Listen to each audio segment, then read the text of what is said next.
Bismillahirrahmanirrahim. Ninth class. Today's we have to start your tenses. The topic of tenses are very important in any class for English grammar. किसी भी class में tenses जो हैं समझना वो बहुत ही ज़्यादा इम्पोर्टेंट होता है. जब आप ग्रामर पढ़ रहे होते हैं, when you have to learn, you must know about the all the tenses. Tense किसी ज़माने को कहते हैं और 3 तरह के 3 टाइप्स के टेंस होते हैं: प्रेजेंट, पास्ट एंड फ्यूचर. फिर हर टेंस में उसकी आगे से टाइप्स आती हैं, 4 टाइप्स आती हैं: indefinite, continuous, perfect and perfect continuous. One by one इंशाल्लाह हम तमाम टेंसेस की जितनी टाइप्स हैं उनको पढ़ेंगे और उनकी ट्रांसलेशन करेंगे, उनको बनाना सीखेंगे. आज हमारा जो पहला टॉपिक है, today's our topic is present indefinite tense. ये सबसे पहला और सबसे आसान टेंस है. प्रेजेंट टेंस का पहला जो टाइप है वो है प्रेजेंट इंडेफिनेट. प्रेजेंट इंडेफिनेट में किसी भी जुमले को पहचानने के लिए आपको पहचान का पता होना ज़रूरी है. जब भी आप किसी भी टेंस को की पहचान करते हैं तो उसको आपको सबसे पहले ये पता होना चाहिए कि उर्दू में उसकी क्या पहचान है.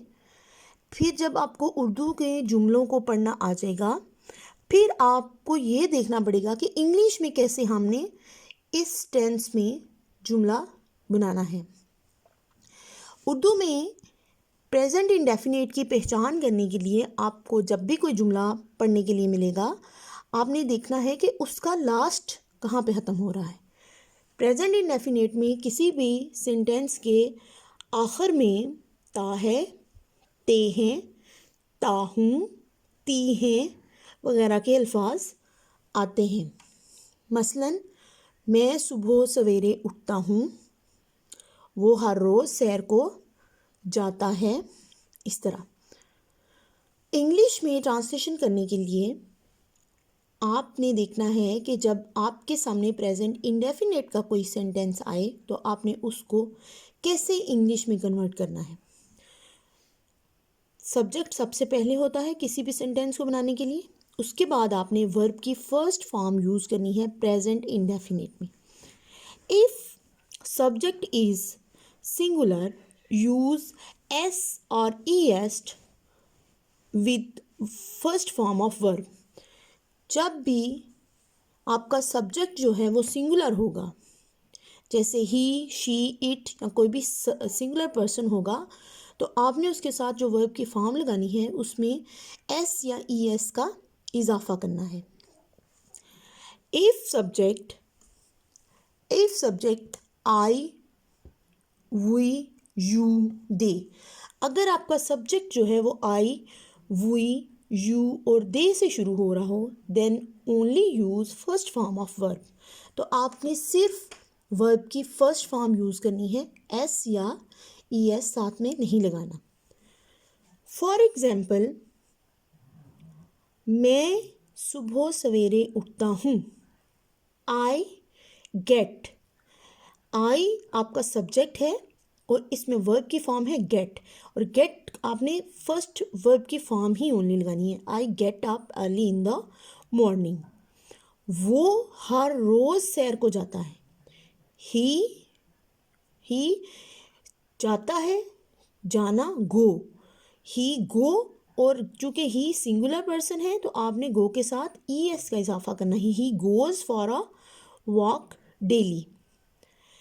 ये हमारी सिंपल पॉजिटिव सेंटेंसेस बनाने का मेथड है. अगर आपने इन्हीं सेंटेंसेस को नेगेटिव बनाना हो तो आपने सब्जेक्ट अगर सिंगुलर हो, जैसे he, she, it, then use does not. और जब डज नॉट आ जाएगा तो आपने उसके बाद जो वर्ब के फर्स्ट फॉर्म के साथ एस या एस है वो ख़त्म कर देना है। और अगर आपके पास सिंगुलर पर्सन सब्जेक्ट आए आई, वी, यू, दे, तो आपने डू नॉट लगाना है। जैसे हमारे पास एग्जाम्पल है नेगेटिव में, जैसे हमारे पास एग्जाम्पल है तुम झूठ नहीं बोलते, you do not, you do not tell a lie. वो अपना सबक याद नहीं करता, ही के साथ हमारे पास लगेगा does not learn his lesson. अब हमने देखना है हम कैसे इंट्रोगेटिव सेंटेंसेस जो हैं वो बना सकते हैं। इसमें आपने डू या डज को सेंटेंस के स्टार्ट में लगा देना है। जैसे do I make a noise, do I make a noise, और लास्ट पे आपने क्वेश्चन मार्क लगाना है। And does it rain outside, और एंड में आपने क्वेश्चन मार्क लगा देना है। ये है हमारा प्रेजेंट इंडेफिनिट। इसकी इंशाल्लाह हम एक्सरसाइजेस ट्रांसलेशन के साथ भी अगली आने वाली वीडियोस में करेंगे। अभी आप इसकी पहचान को समझिए और इसको अच्छे तरीके से कीजिए। Thank you.